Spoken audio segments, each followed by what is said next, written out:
Assalamualaikum warahmatullahi wabarakatuh.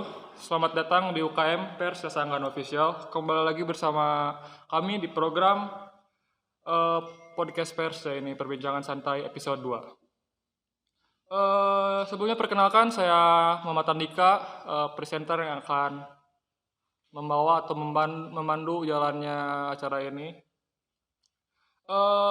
Berhubung pada saat ini sedang hangatnya isu tentang dugaan kecurangan pemilu, maka dari itu saya di sini sudah bersama narasumber saya. Untuk Kang Abdul Latif, saya persilahkan untuk bergabung dengan saya di sini.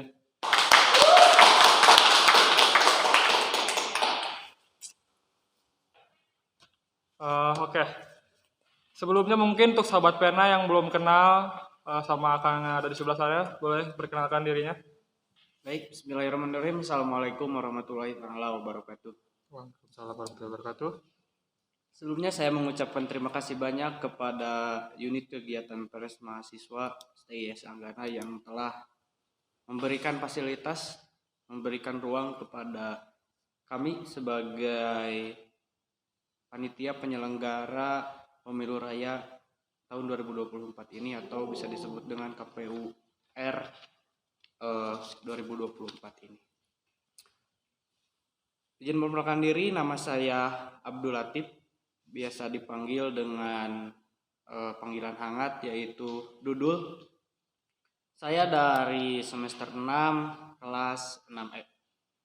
Sebelumnya terima kasih yang sebesar-besarnya kepada Kang Abdul Latif atau Kang Dudul saja ya, biar lebih Biar lebih hangat, biar lebih hangat. akrab saja kan. Sebelumnya nih Kang, kan banyak ya, atau dari kemarin ada beberapa isu yang mengatasnamakan, ada beberapa isu yang sedang hangat. Ada sebuah kelompok yang mengatasnamakan dirinya sebagai GPKP. Mereka ini mengangkat atau meng-up sebuah berita yang di dalamnya berisi dugaan-dugaan kecurangan yang terjadi dalam pemilu kali ini, Kang.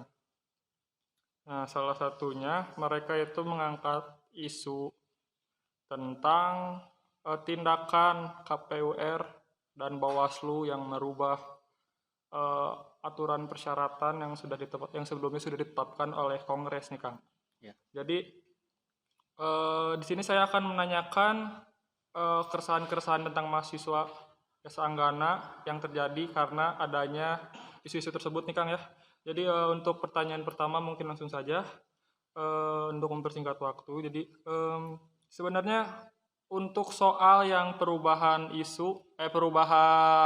persyaratan untuk calon presma dan wakil presma, sebenarnya itu referensinya atau sumbernya dari mana untuk mengubah hasil kongres tersebut, Kang? Oke. Sumber atau referensi kenapa kami pihak KPU mengusulkan untuk merubah aturan persyaratan calon presiden mahasiswa dan wakil presiden mahasiswa. Nah, referensinya itu kami melihat dan mengkaji dari awal dibukanya pendaftaran itu pada tanggal 9 Maret sampai tanggal 18 Maret itu kira-kira sekitar 9 hari ya. Oh iya ya. Ya, sekitar segitulah. Sekitaran segitu. Dari awal pendaftaran sampai dengan akhir pendaftaran di tanggal 18 Maret itu tidak ada calon yang mendaftar. Sampai dengan akhir pendaftaran tersebut. Nah, dengan banyak pertimbangan dan kami dari pihak KPUR takutnya ada beberapa calon yang kami takutkan yang ingin sekali mencalonkan diri, tetapi terhambat dengan adanya peraturan atau regulasi tersebut yang memberatkan mereka gitu. Nah, maka dengan ini kami pun berinisiatif gitu kan, merubah persyaratan tersebut gitu kan, berinisiatif untuk mengajukan perubahan. Sebelumnya kami mengajukan perubahan kepada Bawaslu. Nah, seperti itu. Nah, akhirnya setelah banyak pertimbangan dan diskusi, kami para anggota KPUR menyepakati gitu kan, anggota KPUR telah sepakat bahwasannya akan diadakan perubahan dengan penuh pertimbangan. Nah, setelah itu di hari selanjutnya kami mengundang pihak Bawaslu untuk mengajukan perubahan tersebut kepada pihak Bawaslu. Dan akhirnya pihak Bawaslu pun menyetujui dengan alasan atau referensi yang telah kami berikan, yaitu tadi karena persyaratannya yang dikira oleh KPU RI itu berat sehingga memberatkan siapapun yang ingin mendaftar merasa keberatan, akhirnya kami turunkan regulasi tersebut. Nah, terkait banyak sekali ya dugaan kecurangan yang salah satunya yang ada di sosial media, apa namanya? GPKP. GPKP. Ya. Nah, di sana menyebutkan bahwasannya apa ya? Tidak mengindahkan aturan Kongres. Ya, regulasi Kongres, padahal di buku Kongresnya saja di buku 5 di pasal di bab berapa ya? Bentar saya lupa. Nah, di sini tertera di buku 5 bab 7 pasal 17 itu sudah jelas mengatakan bahwasannya ketentuan dan lain-lain apabila terjadi perubahan itu akan ditentukan oleh Komisi Pemilihan Umum.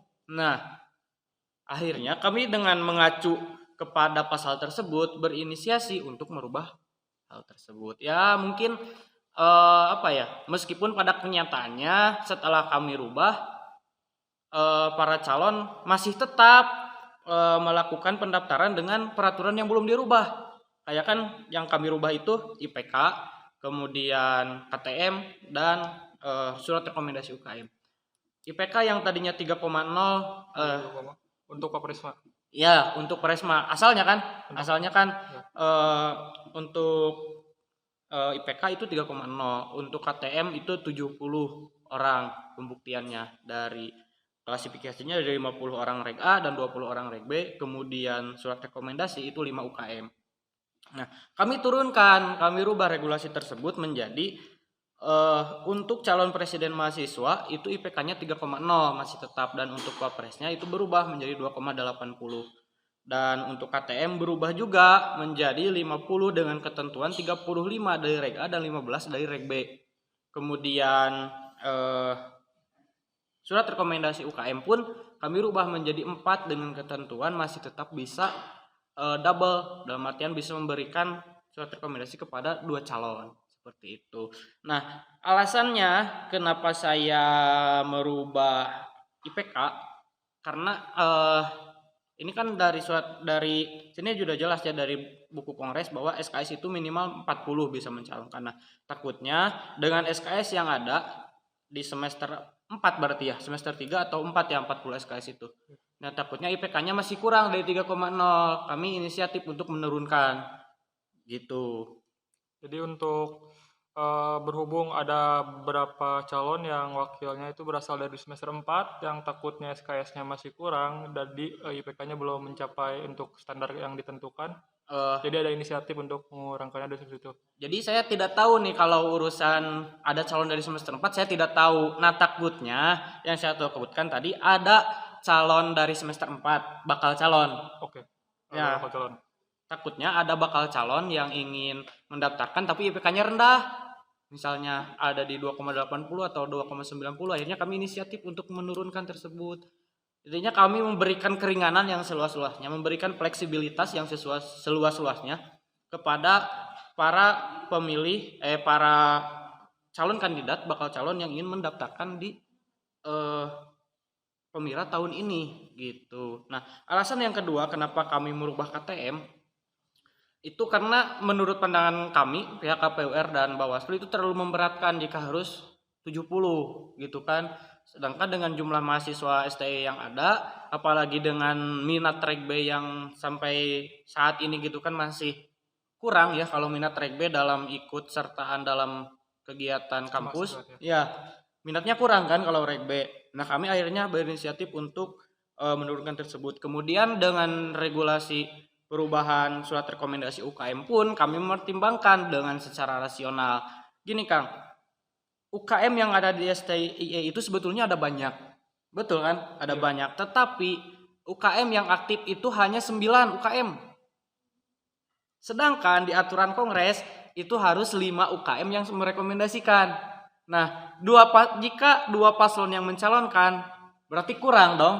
Iya, benar kan? Yang kurang apalagi kalau misalkan beberapa calon atau salah satu calon memiliki surat rekomendasi yang lebih dari syarat yang ditentukan. Ya, berarti ada yang pas dan ada yang kurang ya. Ya. Makanya kami berusaha memfleksibilitaskan hal tersebut. Karena takutnya gini, Kang. Meskipun peraturan tersebut bisa double, si UKM tersebut bisa mengeluarkan rekomendasi double, itu bakal ada ego dari masing-masing UKM. Contohnya gini, Akang sebagai ketua UKM Pers, misalnya saya sebagai calon presiden mahasiswa, dan satu lagi misalkan teh si B yang sama juga sebagai calon presiden mahasiswa. Saya mengajukan surat rekomendasi kepada Akang dan Akang memberi kepada saya. Nah, otomatis di situ kita ada komitmen. Tidak mungkin tidak ada komitmen. Iya benar. Ya, minimal komitmennya gini. Ketika misalnya ada yang lain meminta surat rekomendasi, jangan dikasih ya. Nah, seperti itu kan, pasti udah ada komitmen seperti itu. Ya. Otomatis ketika si B ingin meminta pun akan mengeluarkan statement seperti itu karena saya sudah terikat dengan beliau gitu kan. Nah takutnya kami ada egoisme seperti itu, ya pasti ego bakal muncul gitu kan. Nah itu yang menjadi alasan dan landasan kami untuk mengubah aturan atau regulasi tersebut. Dan katanya secara sepihak tidak, aturan tersebut kami tidak memutuskan secara sepihak. Sebelum kami memutuskan, kami berbincang dengan kemahasiswaan mengenai hal tersebut, berbincang meminta saran dan masukan gitu kan. Mereka sebagai pembimbing kami, pembina kami, kami yang tidak tahu apa-apa, yang masih awam tentang dunia KPUR harus seperti apa, kami berdiskusi dengan beliau, mereka ya, akhirnya kita fleksibilitas saja. Karena jikalau kita menuntut sebuah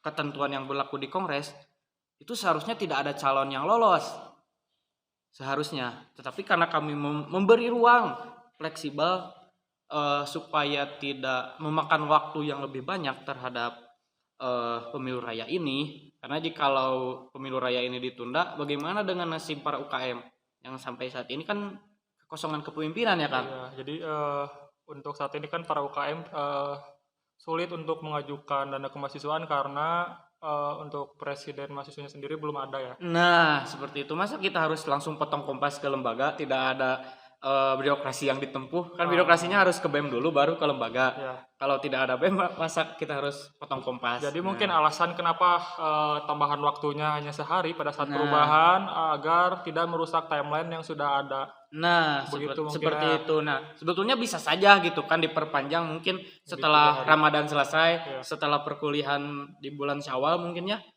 Itu bisa saja dilaksanakan, tapi bagaimana dengan nasib para UKM gitu. Baik. Kami mempertimbangkannya seperti itu. Nah, kemudian jikalau memang para netizen atau mahasiswa STI Sanggana membutuhkan bukti mengenai data tersebut, di kami ada buktinya. Ini merupakan bagian bukti berita acara yang kami kami adakan setelah pertemuan dengan Bawaslu. Oke, nanti buktinya akan saya tampilkan di layar ya. Iya. Oke, lanjutkan. Oke, mungkin segitu penjelasannya Kang. Ya. Cukup panjang ya, dan mungkin dari penjelasan tadi sudah menjawab beberapa dari pertanyaan yang akan saya lontarkan. Salah satunya untuk urgensinya atau kepentingan apa untuk mengambil keputusan tersebut sudah tadi dijelaskan oleh Kang Dudul. Oke, mungkin untuk pertanyaan selanjutnya yang masih sama berasal dari keresahan mahasiswa nih. Kenapa anggota KPUR bisa merekomendasikan salah satu calon dan itu jelas tertera dalam link medsos resmi KPUR. Jadi Kang, untuk masalah atau keresahan yang datang dari mahasiswa ini, mereka bertanya-tanya kenapa Kang Dika pada saat kita membuka link KPUR dan saat ingin melihat contoh atau membuat surat untuk rekomendasi UKM, tiba-tiba surat rekomendasi UKM itu sudah bertuliskan nama dari UKM dan mengusung siapa-siapanya, sudah bertuliskan kayak begitu kan? Iya. Kenapa tuh? Nah, kira-kira hal tersebut sudah saya klarifikasi juga ya kepada si pembuat linktree-nya. Ternyata hal tersebut memang terjadi kendala teknis. Jadi ketika beliau membuat linktree tersebut, dia mencoba sebagai contoh dia mencoba untuk memasukkan nama UKM-nya gitu kan, dengan kan itu kan Linktree belum tahu kan siapa yang akan mencalonkan diri, hanya menebak saja dengan ketentuan apa ya, bukan ketentuan tapi dengan isu yang ada sebelum pendaftaran dibuka kan sudah bermunculan nih medsos-medsos yang mengatasnamakan calon. Oh Nah, ya, betul kan? sudah bermunculan poster-poster Nah, yang gitu kan, sudah mulai ya, ya, ya. memutuskan poster-posternya.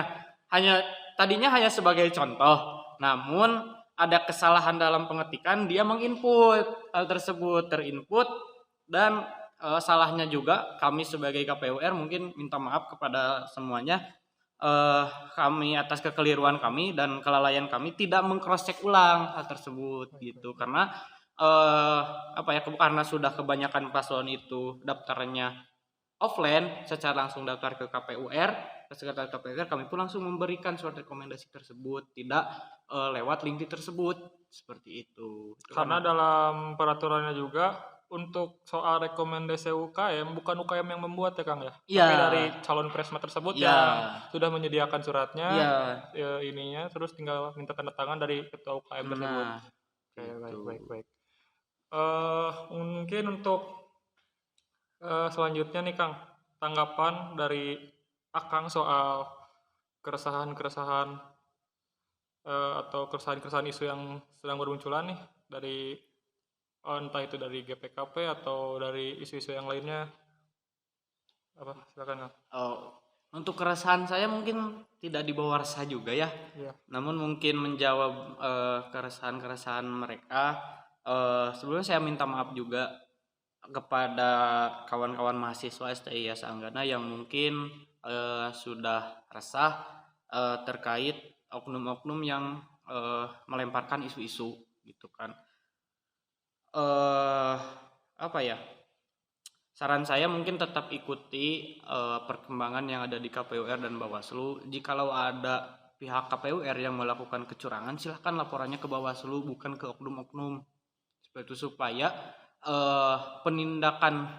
penindakannya jelas seperti itu, dan akan sesuai dengan ketentuan yang ada di buku 5 mengenai sanksi-sanksi gitu. Mungkin untuk menjawab keresahan kemudian yang ingin saya tanggapi juga, di sebuah medsos tersebut ada apa ya, yang mengatasnamakan saya memang dari salah satu UKM ya, dan dicantumkan nama UKM tersebut gitu kan, dan tidak ada lagi di STIE UKM tersebut, hanya saya yang ada di sana. Nah, saya ingin mengklarifikasi aja hal tersebut, kenapa saya ikut di KPUR. Sebetulnya saya apa ya, tidak, dari awal saya tidak niat untuk berada di KPUR. Nah, pada saat kongres tersebut, ketika para presidium memanggil orang-orang untuk mendaftar KPUR, saya akan maju terlebih dahulu terdepan. Nah, banyak nih yang ngomongin bahwasannya kalau ketua UKM tidak boleh jadi KPUR. Nah, landasannya dari mana yang ingin saya tanyakan? Toh di buku 5 saja tidak ada. Jika memang melanggar normatif, silahkan ajukan kepada Bawaslu. Jikalau memang saya harus dikeluarkan dari KPUR, silahkan laporannya ke Bawaslu, seperti itu. Nah, tujuan saya masuk ke KPUR itu, saya tidak memiliki kepentingan untuk orang lain, tapi memiliki kepentingan pribadi. Saya memiliki kepentingan pribadi. Kepentingan pribadi saya masuk ke KPUR itu untuk ranah belajar bagaimana cara apa ya, menjadi panitia penyelenggara pemilu raya dalam ruang lingkup kampus. Ini kan skupnya kampus dulu ya, apalagi di kemarin-kemarin, di bulan kemarin yang sampai saat ini masih hangat mengenai pemilu negara gitu kan. Iya, benar. Nah, saya juga banyak belajar dari mereka-mereka yang ikut serta dalam pemilu raya Indonesia.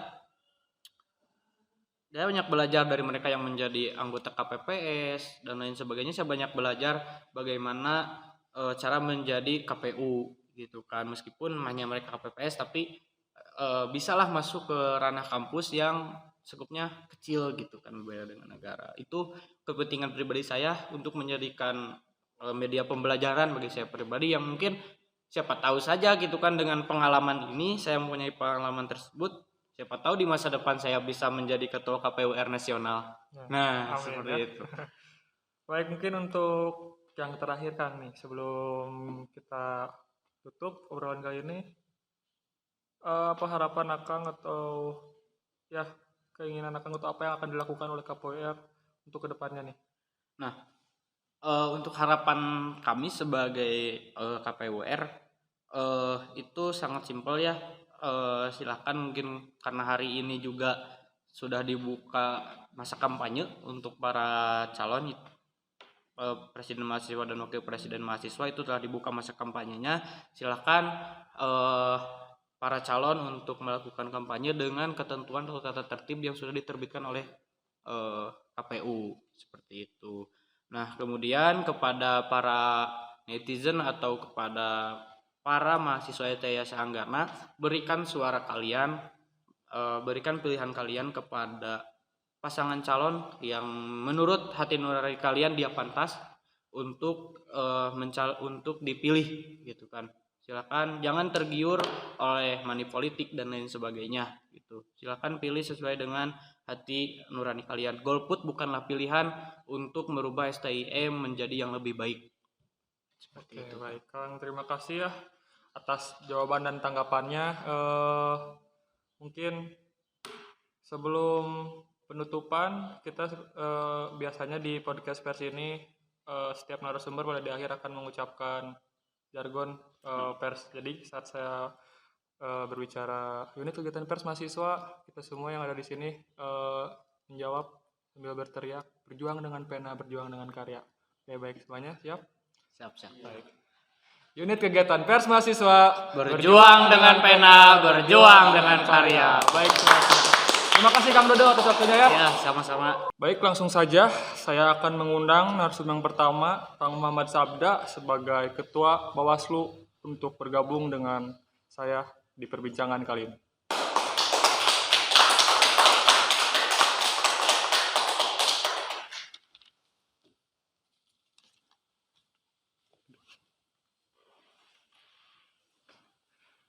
Baik sahabat pena, mungkin untuk yang belum kenal dengan Akang yang ada di sebelah saya, bisa diperkenalkan terlebih dahulu kan? Sebelumnya izin perkenalkan, nama saya Muhammad Sahda, jabatan menjadi Ketua Bawaslu semester 6 dari kelas 6A. Baik, Kang Sahda, apa kabar? Baik, Jadi berhubung kemarin nih ada isu-isu yang beredar tentang adanya gerakan pemberantasan kecurangan pemilu atau yang disingkat GPKP, entah siapa itu,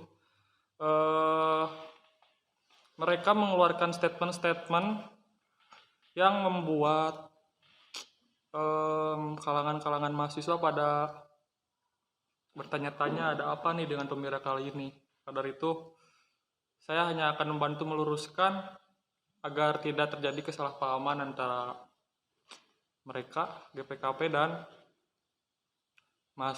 mahasiswa yang ada di STI Sanggana ini.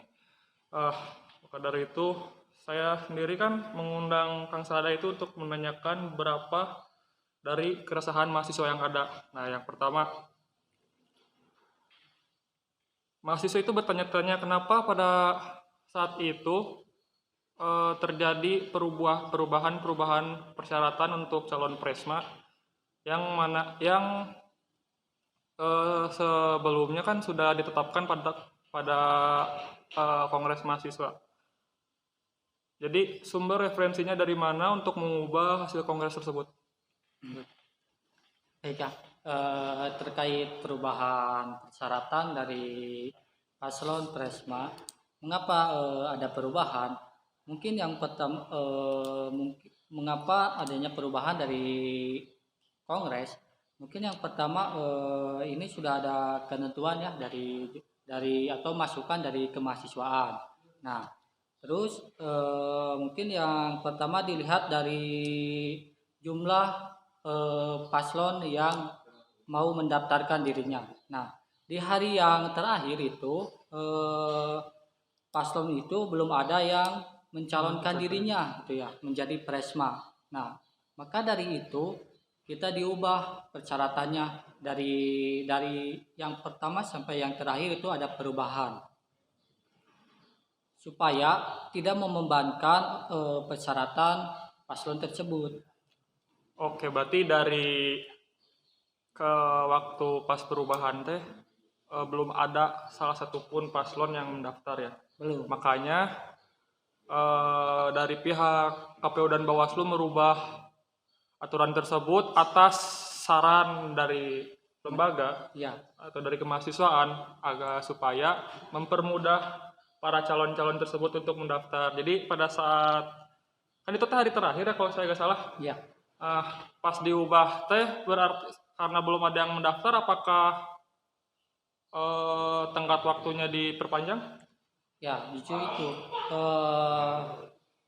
Kami persyaratannya diubah sekaligus waktu tenggatnya diperpanjang 1 hari.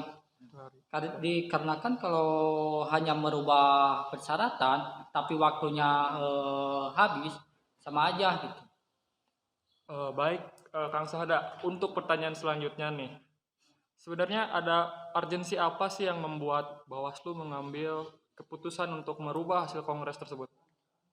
Mungkin yang pertama itu dari lembaga kemahasiswaan ya, masukannya dari lembaga kemahasiswaan. Terus yang kedua dari di hari terakhir pendaftaran itu gak ada satupun yang mencalonkan diri menjadi paslon tersebut. Mungkin itu yang dari Bawaslu yang bisa disetujuinya. Oke.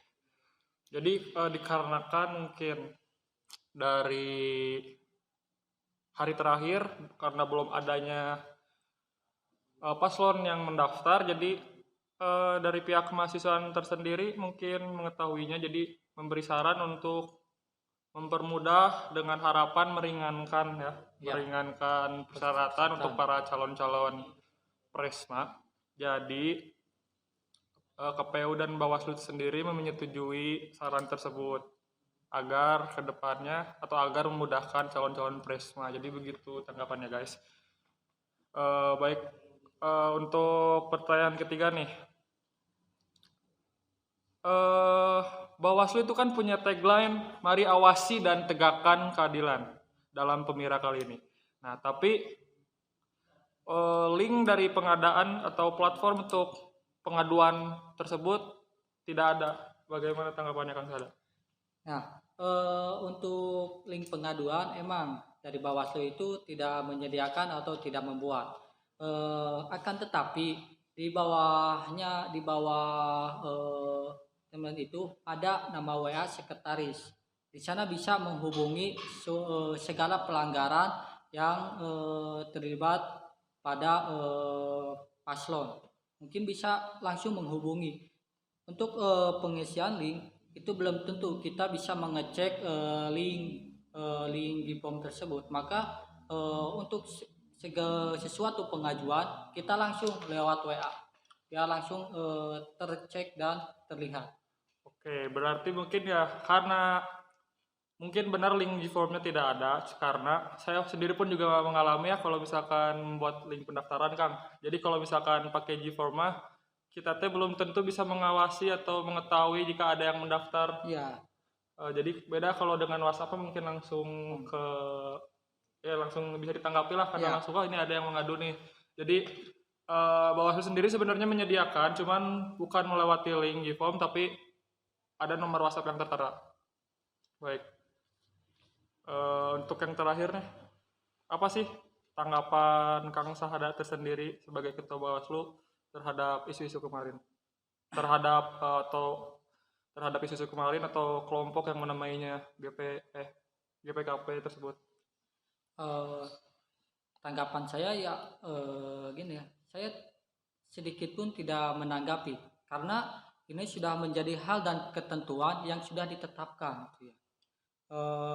Mengenai isu yang beredar atau oknum-oknum yang beredar, saya hanya melihat selintas saja, tidak menanggapi ya, karena semua keputusan, semua persetujuan itu ada di hak saya dengan catatan, data dan bukti yang jelas.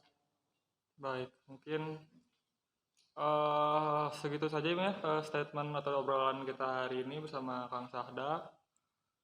Baik Kang Sada, saya mengucapkan terima kasih sebesar-besarnya karena sudah mau meluangkan waktunya untuk berbincang di podcast pers, ini perbincangan santai. Sebelum menutup obrolan kali ini, biasanya kita mempunyai jargon untuk disebutkan. Jadi setiap narasumber di akhirnya harus mengucapkan jargon bersama dengan kami. Ya, ini jika saya mengucapkan unit kegiatan pers mahasiswa, Kang Sada teriak berjuang dengan pena, berjuang dengan karya. Baik semuanya, unit kegiatan pers mahasiswa berjuang dengan pena, berjuang dengan karya.